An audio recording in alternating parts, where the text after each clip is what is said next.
Bonjour, aujourd'hui on va faire une capsule de révision par rapport au volume de révolution. Dans cette capsule-ci, je vais surtout me concentrer sur la méthode des disques troués, mais il y aura d'autres capsules aussi là, si jamais vous avez un petit peu plus de difficultés avec les autres méthodes. Donc premièrement, on va voir qu'est-ce qu'un volume de révolution. Un volume de révolution, on commence toujours avec une surface qui est en 2D comme celle-ci.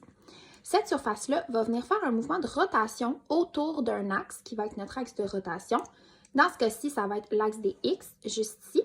Donc, ça va faire une rotation autour de notre axe des X pour former notre solide qui est juste ici. On voit que dans notre solide, on a effectivement notre surface de départ qui est ici, puis qui a été répétée, dans le fond, autour de notre axe pour former cette forme finale, puis ce solide-là au final. Puis quand on cherche un volume de révolution, bien dans le fond, ce qu'on veut, c'est le volume du solide qui a été formé par la surface de départ.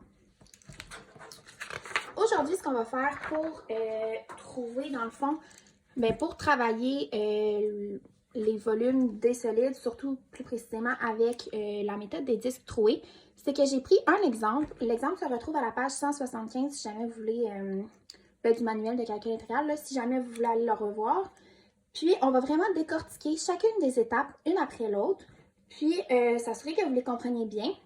Puis, une fois après ça, que ça sera compris, bien, sûrement que les exercices, ça va bien aller aussi parce que pour ce qui est des volumes, souvent, c'est vraiment juste de répéter les mêmes étapes puis de bien comprendre ces étapes-là pour être capable de les appliquer dans différents contextes.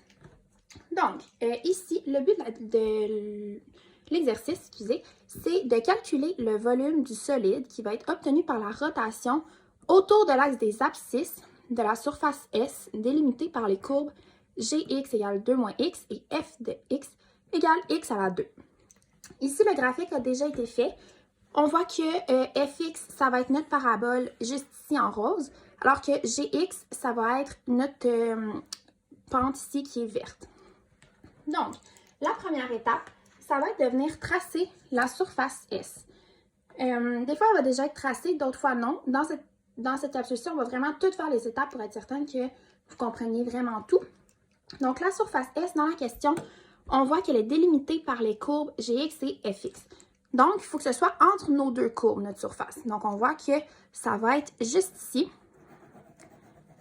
la surface qui est justement entre notre courbe verte et notre courbe rose.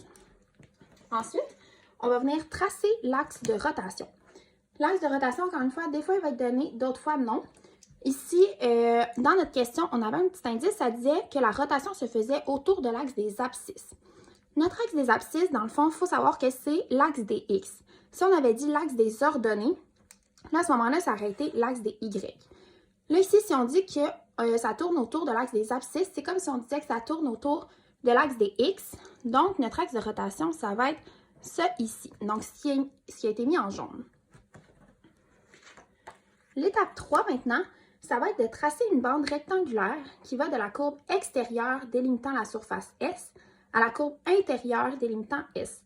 Ce que ça veut dire, dans le fond, c'est qu'on doit faire un rectangle, qui va relier nos deux courbes, peu importe où on met le rectangle. Je vais m'expliquer, là. Dans le fond, nous, ici, notre rectangle va devoir être vertical, puisque quand on le met vertical, le haut de notre rectangle va toujours toucher le vert, peu importe on le met où, même si on le déplace sur notre axe des X, puis notre bas va toujours toucher le rose. Si on l'avait mis horizontalement, ça aurait pu fonctionner ici. Un côté aurait touché le rose, l'autre côté aurait touché le vert. Par contre, si on avait mis horizontalement ici, ben nos deux côtés auraient touché le rose, ce qui ne fonctionne pas. Donc, il faut vraiment trouver le rectangle de quel côté on le met pour que peu importe où on le déplace, il y a toujours un côté qui va toucher une des courbes, puis l'autre côté qui va toucher la deuxième courbe. Dans ce cas-ci, il fallait vraiment le mettre verticalement. C'est à cette étape-là qu'on va pouvoir déterminer si on utilise, quelle méthode on doit utiliser. Dans ce cas-ci, on voit qu'il va falloir utiliser la méthode des disques troués parce que notre rectangle qu'on vient de tracer est perpendiculaire à notre axe de rotation. Si on avait fait notre rectangle horizontalement, il aurait été parallèle à notre axe de rotation, ce qui aurait fait qu'on aurait utilisé la méthode des tubes. Ici, puisque c'est perpendiculaire, donc il y a un angle de 90 degrés entre notre bande rectangulaire puis notre axe de rotation, on sait qu'on va devoir continuer avec la méthode des disques troués. L'étape 4 maintenant, ça va être de déterminer la variation de h, qui va être soit variation de x ou variation de y, du cylindre qui est formé par la rotation de la bande rectangulaire. Dans le fond, ce qu'on va venir faire, c'est de voir notre rectangle si on essaye de l'élargir. Est-ce que quand on l'élargit, nos doigts font un mouvement horizontal ou si on essaie de l'élargir, nos doigts vont faire un mouvement de haut en bas, donc plus vertical. Ici, notre bande, si on veut l'élargir, nos doigts doivent se déplacer de cette manière-là. Donc, ils vont se déplacer vraiment sur l'axe des X, donc horizontalement. Si notre bande avait été horizontale, bien là, nos doigts se seraient déplacés comme ça. Donc, on aurait eu une variation de Y. Donc, c'est ça. Notre bande, là, puisqu'ici, elle est verticale, on a une variation de X. Cinquième étape, ça va être de donner l'expression du rayon grand R, qui est la distance entre l'axe de rotation et la frontière extérieure de S, et le petit r, qui est la distance entre l'axe de rotation et la frontière intérieure de S, en fonction de la variable appropriée, donc X ou Y. Ça, si on essaie de mettre ça un petit peu plus clair, là, dans le fond, on va trouver un grand rayon R, un petit rayon R. Ici, on va commencer avec le grand R. C'est la distance entre notre axe de rotation puis la frontière extérieure de S. Donc, notre grand R, en fait, ça va être, commence à notre axe de rotation, puis se rend à la frontière extérieure de S, qui va être notre courbe verte. On peut mettre grand R. Ensuite, on a le petit r, qui lui va être la distance entre notre axe de rotation et la frontière intérieure de S. Donc, lui, il va se rendre à la courbe rose, puis ça va être notre petit r. Donc, il va toujours avoir, dans le fond, un grand rayon qui va partir de notre axe de rotation vers la courbe la plus loin, puis un petit rayon qui va partir de notre axe de rotation, puis se rendre à la courbe la plus près. Voilà. Maintenant, ces rayons-là, il va falloir les calculer, trouver des valeurs pour pouvoir après les mettre dans notre formule de volume. Donc, c'est ce qu'on va faire à la cinquième étape. On va venir les calculer. Donc, le grand R, on voit que c'est vertical. Pour trouver sa valeur, ben, il va falloir faire la plus grande valeur moins la plus petite pour trouver la grandeur. Donc, c'est ce qu'on va faire. Ici, puisque c'est vertical, ben, ça va être en Y. Donc, on va faire Y du haut moins l'Y du bas pour trouver justement le grand R. Notre Y du haut, dans le fond, ça va vraiment dépendre, ça va toujours être notre bande verte, mais ça va, il n'y a pas un chiffre précis, puisque dépendamment d'où qu'on va mettre notre R, bien, le chiffre pourrait varier. Donc, ce qu'on va faire, c'est qu'on va simplement mettre la valeur 2 moins X qui représente notre courbe verte, qui est toujours, dans le fond, la plus grande valeur de notre R, notre grand R. Donc, on va mettre le 2 moins X moins notre Y du bas. Notre Y du bas, c'est notre axe de rotation. Puis, notre axe de rotation est à Y égale 0. Donc, notre Y du bas va simplement être égal à 0. 2 moins X moins 0, ça va nous donner le 2 moins X. Ensuite, la valeur du petit r, ça va être le même principe. Ça va être petit r. Là, ici, encore une fois, c'est vertical. Donc, on va le faire par rapport au Y. Ça va être le Y du haut moins Y du bas. Notre Y du haut, ça va être notre courbe rose. Donc, X à la 2 moins notre Y du bas, qui va être encore une fois notre axe de rotation, qui lui est Y égale 0. Donc, moins 0 égale X2. Comme ceci. Donc là, on a trouvé, dans le fond, nos deux valeurs de R qu'on va pouvoir utiliser par la suite dans notre formule. On est maintenant rendu à l'étape 6.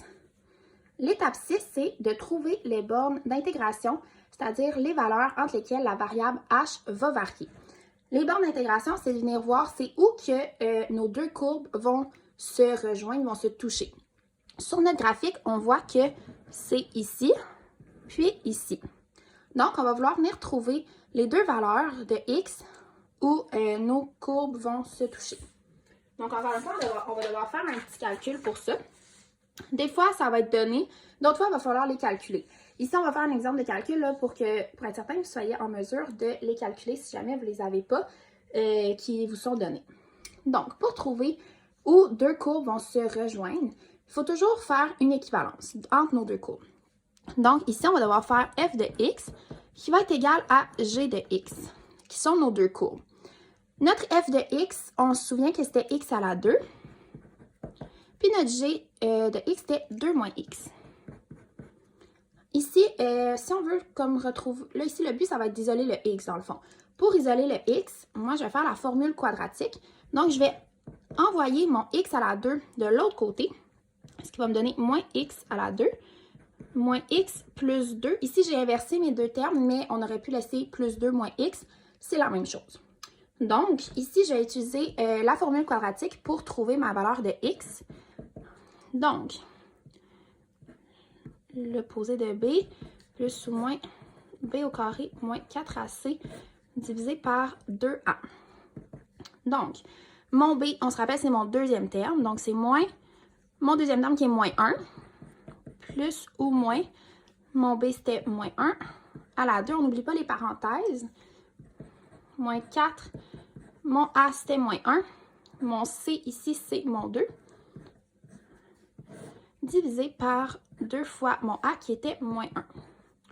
Ici, je ne ferai pas le calcul là, au long.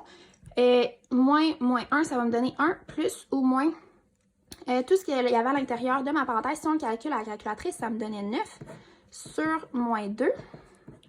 Racine carrée de 9, ça me donne 3 sur moins 2. Ici, puisque j'ai un plus ou moins, ça va me donner deux valeurs. Ce qui est normal parce qu'on voit que sur mon dessin, j'ai 2x où mes courbes vont se rejoindre. Donc, on sait que ça a du sens.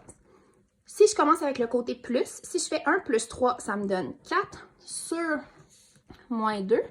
Ça va me donner moins 2. Puis ensuite, si je fais 1 moins 3, ça va me donner moins 2 sur moins 2. Ça va me donner 1. Donc, ici, j'ai mes deux valeurs de x. Je peux aller voir sur mon graphique si mes valeurs ont du sens. Donc, si je viens voir ici, j'ai le point qui est ici. Il est très proche du moins 2, donc je vois que ça fonctionne. Puis ici, il est très proche du 1. Donc, encore une fois, je vois que mes bornes que j'ai calculées sont bonnes. Donc, maintenant, tout ce qui reste à faire, ça va être d'évaluer le volume. Donc, je vais prendre une autre feuille ici pour faire ce calcul-là. Les volumes, dans le fond, chaque méthode a sa propre formule. Donc, il va vraiment falloir aller chercher la bonne formule, dépendamment de la méthode qu'on a utilisée, soit méthode des disques, disques troués ou méthode des tubes. Ici, pour la méthode des disques troués, c'est cette formule-ci. Donc, premièrement, on va toujours venir la retranscrire pour bien montrer quelle formule on a utilisée. Ensuite, on va pouvoir venir remplacer avec ce qu'on a trouvé dans nos étapes précédentes. Donc, ici, on a trouvé que nos bornes, c'était moins 2 à 1, puis qui est un chiffre, en fait. Mon grand R, on avait trouvé que c'était 2 moins x. Je vais venir le remettre en parenthèse parce qu'on le met à la 2. Moins mon petit r, qui était x à la 2, que je vais venir mettre à la 2 aussi. Je vais mettre un crochet pour qu'il y ait un petit peu moins de parenthèses. Puis ici, on avait vu que c'était une variation de x. Donc, je vais mettre dx. C'est aussi pour ça que mes bornes étaient par rapport au x. C'est parce qu'à la base, c'était variation de x. Donc, mes bornes, j'ai été trouver que c'était moins 2 et 1 qui sont en fait des valeurs de x. Donc, ensuite, il faut faire attention aussi, quand on a une parenthèse à la 2, on ne peut pas simplement distribuer notre 2 sur les deux chiffres ou les deux termes. Il faut vraiment aller faire notre parenthèse fois notre parenthèse elle-même. Donc, on va venir faire 2 fois 2, 4, 2 fois moins x, moins 2x, moins x fois 2, moins 2x encore une fois, moins x fois moins x plus x à la 2, les deux moins donnent un plus. Ici, on peut venir regrouper nos deux moins 2x, donc ça va nous donner 4 moins 4x plus x à la 2, qu'on va pouvoir venir remplacer ensuite dans notre formule. Donc, je remets mes bornes. Ici, je remplace 2 moins x à la 2 par mon 4 moins 4x plus x à la 2, moins x à la 2, ça va me donner x à la 4. Nos exposants se sont multipliés. Puis, je laisse mon dx. Ensuite, tout ce qui va rester à faire, là, dans le fond, ça va être l'intégrale. Je ne la ferai pas au complet non plus parce qu'il y a d'autres capsules là, par rapport à ça, si c'est ça votre difficulté. Mais je peux simplement la développer un petit peu. Là. Dans le fond, ça va donner 4x moins 4x à la 2 sur 2 comme le 4 et le 2, ça va pouvoir faire, ils vont pouvoir se simplifier, donc ça va me donner un 2x à la 2 en fait, plus x3 sur 3 moins x5 sur 5. Puis on remet nos bornes. Puis ensuite, ben, ça va simplement devenir remplacer nos x par nos bornes. Il va y avoir une soustraction. Puis au final, ça va nous donner 45,24 U3. L'unité est importante aussi. C'est vraiment unité à la 3 parce qu'ici, on parle d'un volume. Donc, faire attention, c'est un détail, mais c'est sûr que vous pourriez perdre des petits points là, si jamais vous mettez U à la 2, par exemple. Donc, c'est ça. Juste de ne pas oublier que c'est U à la 3. Donc, c'est ce qui conclut la capsule. J'espère que ça va vous avoir aidé. Puis, bonne journée!